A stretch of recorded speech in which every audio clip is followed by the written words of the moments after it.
suporta at ang dasal po ng Madlang People para sa ating kasamang si Bong. Maraming salamat din po sa lahat ng mga pamilya natin na nakasama po namin sa pagdadasal. Maraming salamat sa inyong pag-aalala sa kapatid namin si Bong Navarro. At nagpapasalamat kami sa Diyos dahil makakasama pa rin naman natin siya. Bong, nandito kami para sa iyo. And we'd like to take this moment to pray for you. Lord God, bigyan niyo po siya ng lakas. Paramdam niyo po sa kanya yung pagmamahal. Andyan ka lang, Lord, para sa kanya. Thank you, Lord God, because Bong is safe. And he will join us again here on Showtime. And we can be a family again, Lord God. Thank you for just keeping him safe. Mahigit isang buwan natin siyang hindi nakasama. Gusto ko lang sabihin na hindi madali yung ginagawa namin dito sa Showtime.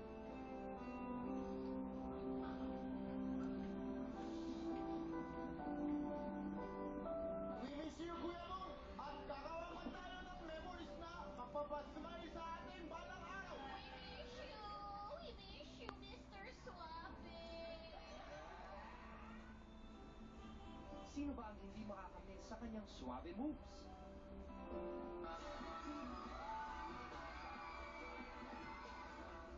Namiss din natin syempre ang kanyang mga ngiti at mga hirit na nakakakilig. Huwag kang mamamatay. Hindi ako namamatay. I'm falling. Pag-yakap mo ang magbibigay sa akin ng lakas para harapin lahat ang mga problema ito.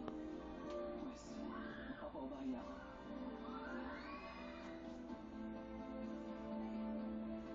At higit sa lahat, na-miss natin ang ating mahal na kaibigan at kuis Bong na maaasahan.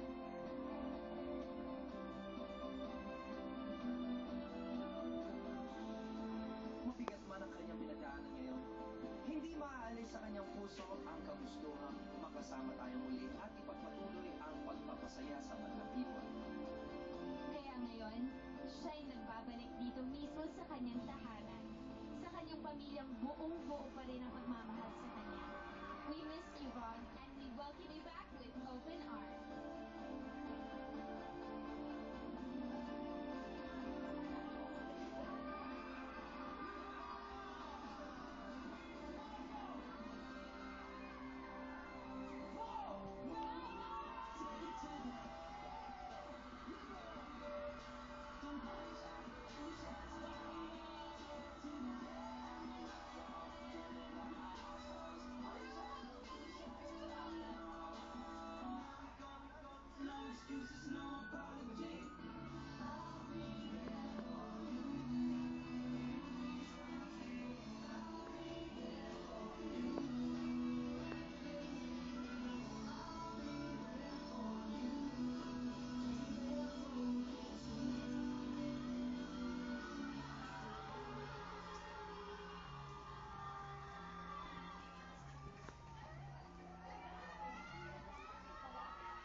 Sa loob po ng 4 na taon,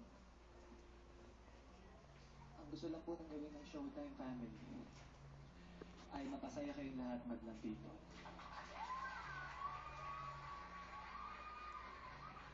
Naging madali po sa amin lahat na gawin po yun sa tulong po ng aming director, si Direk Bobby, si Sir Riley, ang aming creative, ang aming staff, ang aming crew, and of course, ang aking mga pamilya, kapatid, kaibigan dito sa show. Ang sarap pong pumasok. Parang bahay po ito eh. Kasi parang pantay-pantay tayo lahat. Wala pong mayaman, wala pong mahirap. Wala pong sikat, wala pong hindi.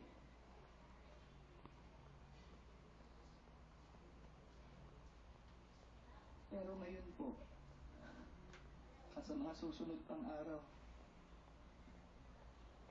hindi ko po nararamdaman yun.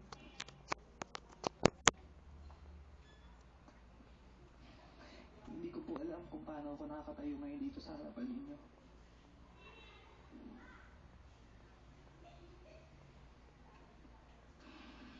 Natatakot po ako eh. Natatakot po ako sa lahat ng pinagdadaanan ko ngayon sa buhay ko. Hindi ko alam kung magiging ako pa rin yung dating makulit, yung nating masayahin.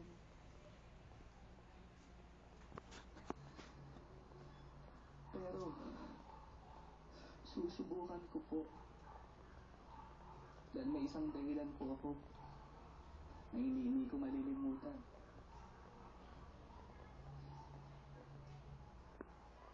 Isang buwan mahigit po na hindi tayo nagkita-kita at hindi po tayo nagsama-sama dito sa Showtime. Namiss ko po kayo lahat, biglang people.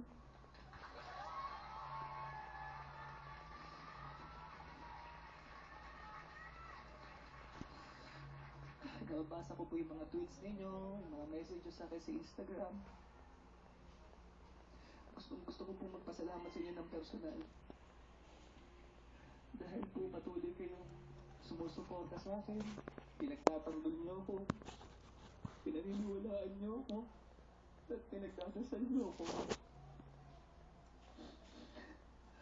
Yan po ang dahilan kung bakit po ako nananatiling matatag.